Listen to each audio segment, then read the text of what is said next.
হয় আজি দেখিবলৈ পাইছে আমি পূৰ্ণগতিত কাম চলি আছে যিহেতুকে ৭-৮ ডিচেম্বৰ তাৰিখে ওদালগুৰি জিলা আমচুৰ সপ্তম দ্বিবাৰ্ষিক অধিৱেশন তো এইবেলি আমি ইক্ৰাবাৰী আঞ্চলিক আমচুৰ উদ্যোগত এই অধিৱেশনখন উদযাপন কৰিবলৈ লৈছোঁ গতিকে এই সময়ত আটক ধুনীয়াকৈ কামবোৰ চলি আছে সুন্দৰভাৱে চলি আছে আৰু আমাৰ এই ইক্ৰাবাৰী অঞ্চলৰ বিভিন্ন শিক্ষকসকল তথা আমাৰ শিক্ষাবিদসকল তথা ৰাইজসকল সম্পূৰ্ণভাৱে আমাক সহায় সহযোগিতা আগবঢ়াইছে গতিকে সকলোকে ধন্যবাদ জ্ঞাপন কৰিছোঁ তাৰ লগতে আমাৰ লগত যাতে সহায় সহযোগিতা আগন্তুক দিনত কৰে আৰু ৭-৮ ডিচেম্বৰ তাৰিখে যি অনুষ্ঠান আছে তাত সকলোৱে উপস্থিত থাকিব বুলি মই আশা কৰিছোঁ।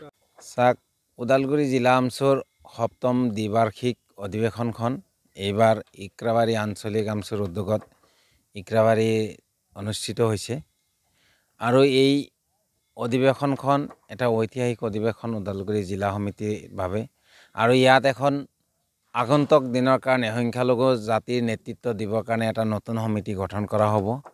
তাৰ লগতে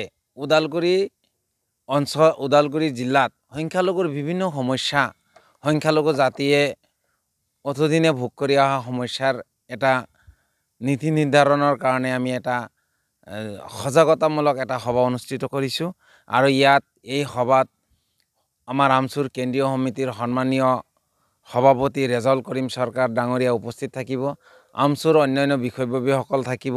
তাৰ লগতে আমি এই অঞ্চলৰ বুদ্ধিজীৱী সমাজ শিক্ষকসকল ছাত্ৰ বন্ধুসকল সকলোকে আমি ইয়াত আমন্ত্ৰণ জনাইছোঁ। ৰাজনৈতিক অৰাজনৈতিক সকলো দল সংগঠনৰ বিষয়ববীয়াসকলক আমি আমন্ত্ৰণ কৰিছোঁ। গতিকে এই অধিৱেশনৰ জৰিয়তে ওদালগুৰি অঞ্চলত অনাগত দিনত যাতে আমাৰ এই উন্নয়নসমূহ কেনেকৈ কৰিব পৰা যায় আৰু আমাৰ এই জিলাখন কেনেকৈ আগবঢ়াই লৈ যাব পৰা যায় শিক্ষাৰ পৰা আদি কৰি আমাৰ সমাজত থকা বাল্য বিবাহ কুসংস্কাৰ আদি ৰোধ কৰিবৰ কাৰণে আমি কেনেকুৱা ধৰণৰ পন্থা গ্ৰহণ কৰিম এই কথাখিনি আমি ইয়াত আলোচনা কৰিম আৰু এইটো এটা উপযুক্ত সময় আৰু ইয়াত ইক্ৰাবাৰী অঞ্চলৰ সমূহ ৰাইজে ওতঃপ্ৰোতভাৱে আমাৰ লগত জড়িত আছে। তেওঁলোকে সম্পূৰ্ণ সহায় সহযোগিতা আগবঢ়াইছে আৰু এখন সুন্দৰ আৰু সফল এখন অধিৱেশন ইয়াত আমি অনুষ্ঠিত কৰিবৰ কাৰণে ইতিমধ্যে আমাৰ প্ৰস্তুতি প্ৰায় শেষে হৈছে। অহাকালিৰ পৰা আমাৰ কাৰ্যসূচী অনুষ্ঠিত কৰা হ'ব। গতিকে আমি এই অঞ্চলৰ সকলো ছাত্ৰ ছাত্ৰীসকলক অহাকালি আমাৰ যিবিলাক কাৰ্যসূচী আমি কৰিম সেই কাৰ্যসূচীত অংশগ্ৰহণ কৰিবৰ কাৰণে আমি সকলোকে আহ্বান জনাইছোঁ।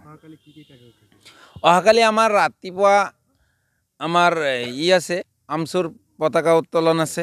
তাৰপিছত শ্বহীদ আমাৰ তৰ্পণ আমাৰ শ্বহীদসকলক যিসকল ব্যক্তি আমাৰ আমচুৰ আন্দোলনত শ্বহীদ হৈছিল তেওঁলোকক আমি কৰিম শ্ৰদ্ধাঞ্জলি জ্ঞাপন কৰিম।